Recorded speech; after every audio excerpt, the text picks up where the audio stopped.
સમાચાર સવારમાં આપનું સ્વાગત છે। આજના તાજા અને મહત્વપૂર્ણ સમાચારો પર એક નજર કરીએ તે પહેલા ચેનલને સબસ્ક્રાઇબ કરી લો।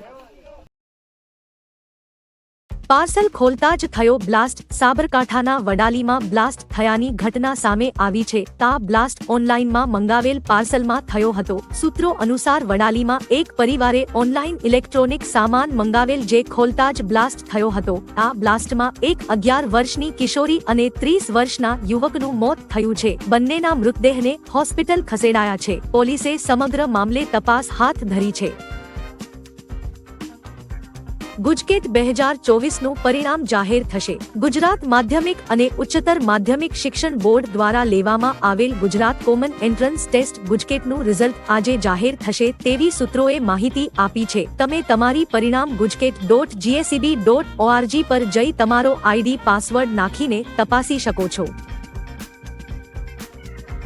આણંદે આજે તમામ રેકોર્ડ તોડ્યા છે। મતદાન પહેલા પીએમ મોદી ગુજરાતના પ્રવાસે છે। તેમણે આજે આણંદમાં જંગી સભા સંબોધી હતી, જેમાં તેમણે આણંદની પ્રજાને સંબોધતા તેમના મુખ્યમંત્રી કાળને યાદ કર્યો હતો। તેમણે કહ્યું કે ગુજરાતમાં બપોરે સભા કરવી હોય તો લોઢાના ચણા ચાવવા પડે, પણ આણંદમાં આજે જંગી કેસરિયા જોવા મળી રહ્યા છે। આણંદ ચૂંટણીમાં પણ તમામ રેકોર્ડ તોડશે। તેમણે 2047 વિઝન આપતા કહ્યું કે ગુજરાત અને ભારત વિકસિત ભારત હોવું જોઈએ। નવસારીના વેપારીઓની અનોખી પહેલ। આગામી 7 મેના રોજ ગુજરાતમાં મતદાન યોજાનાર છે। રાજ્યભરમાં ચૂંટણીનો માહોલ જામ્યો છે। તાવામાં મતદાન પ્રત્યે જાગૃતિ અભિયાન પણ તેજ બન્યા છે। ચૂંટણી પંચ અનેક કાર્યક્રમો યોજી લોકોમાં મતદાન જાગૃતિ અભિયાન યોજી રહી છે। આ માહોલ વચ્ચે નવસારી વેપારીઓની મતદાન જાગૃતિ માટેની અનોખી પહેલ સામે આવી છે। દુકાનદાર અને વેપારીઓએ મતદાન જાગૃતિ માટે બિલ ઉપર જ સ્ટેમ્પ લગાવે છે, જેમાં મતદાન જાગૃતિ અભિયાનનો મેસેજ છપાયેલો છે। રાહુલના નિવેદનને રાજવી પરિવારે વખોડ્યું। રાહુલ ગાંધીનું રાજા રજવાડાઓને લઈ નિવેદન વાયરલ થયું હતું। આ નિવેદનને લઈ રાજકીય માહોલ ગરમાયો છે। રાજ્યસભાના સાંસદ અને વાંકાનેરના રાજવી કેસરીદેવસિંહે રાહુલના આ નિવેદનને વખોડ્યું છે। તેમણે કહ્યું કે રાહુલ દેશનો ઇતિહાસ નથી જાણતા। રાજાઓ પ્રજાને નુકસાન ન કરતા 18 વર્ણને સાથે રાખી નીકળતા। રાહુલના આ નિવેદનને લઈ ક્ષત્રિય અને રાજવીઓ કોઈવાર સમર્થન નહીં કરે।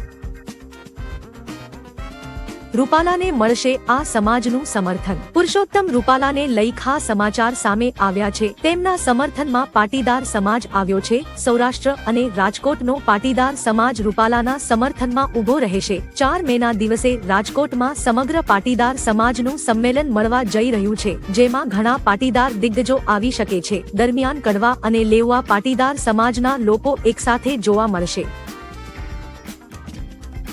મનસુખ વસાવાએ ચૈતર વસાવાને ગણાવ્યા ગદ્દાર। કોંગ્રેસને આપથી દૂર રહેવાની આપી શિખામણ। ભરૂચ લોકસભાને લઈને ફરી એકવાર રાજકારણમાં ગરમાવો આવ્યો છે। પોતાના બેખોફ નિવેદન માટે જાણીતા ભાજપના સાંસદ મનસુખ વસાવાએ ફરી એકવાર ચૈતર વસાવા સહિત આમ આદમી પાર્ટી પર નિશાન સાધ્યું છે। આ સાથે જ કોંગ્રેસને આમ આદમી પાર્ટીથી દૂર રહેવાની શિખામણ આપી છે। આ સાથે જ કોંગ્રેસને શિખામણ આપી હતી કે અમને વોટ નહીં આપો તો કંઈ વાંધો નહીં, પણ ચૈત્રને વોટ ના આપતા।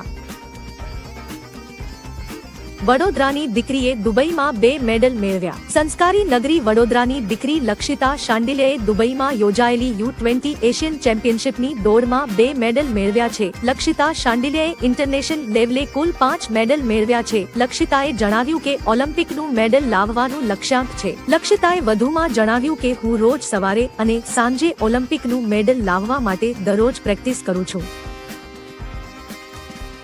પોલીસ ભરતીમાં 10 લાખ અરજીઓ થઈ। ગુજરાત પોલીસ ભરતી અંતર્ગત 12,000 ખાલી જગ્યાઓની ભરતીની ફોર્મ ભરવાની અંતિમ તારીખ 30 એપ્રિલ હતી। ભરતીમાં રસ દાખવતા ફોર્મ ભરનાર ઉમેદવારોનો આંકડો લાખોને પાર કરી ગયો છે, જેમાં કન્ફર્મ અરજીનો આંકડો 10 લાખ થયો છે। ભરતીના ફોર્મની માહિતી આઈપીએસ હસમુખ પટેલે તેમના ટ્વિટર પર શેર કરી હતી। અનુપમા ફેમ રૂપાલી ગાંગુલી ભાજપમાં જોડાયા। Anupama fame TV star Rupali Ganguly દિલ્હીમાં ભાજપમાં જોડાયા ગયા છે। આ દરમિયાન તેમણે કહ્યું કે જ્યારે હું વિકાસના આ મહાયજ્ઞને જોઉં છું ત્યારે મને લાગે છે કે મારે પણ તેમાં ભાગ લેવો જોઈએ। મને તમારો આશીર્વાદ અને સમર્થન જોઈએ, જેથી હું જે પણ કરું તે યોગ્ય અને સારું કરી શકું। રૂપાલી ગાંગુલી એ જ રીતે ભાજપમાં જોડાયા છે જે રીતે સ્મૃતિ ઈરાની તુલસી તરીકે પ્રખ્યાત થયા બાદ ભાજપમાં જોડાયા હતા। કેજરીવાલની પત્ની આવશે ગુજરાત। ગુજરાતમાં વિપક્ષ ગઠબંધનની આપ પાર્ટીએ તેના 2 ઉમેદવાર મેદાને ઉતાર્યા છે, જેમાં ભાવનગર સીટ પરના ઉમેશ મકવાણાના વિસ્તારમાં પ્રચાર પ્રસાર માટે દિલ્હીના સીએમ અરવિંદ કેજરીવાલની પત્ની ગુજરાત આવશે। તેઓ ભાવનગર સહિત બોટાદમાં રોડ શો કરી ઉમેદવાર માટે પ્રચાર કરશે। ગુજરાતમાં લોકસભાને લઈ રાજકીય માહોલ ખૂબ જોવા મળી રહ્યો છે।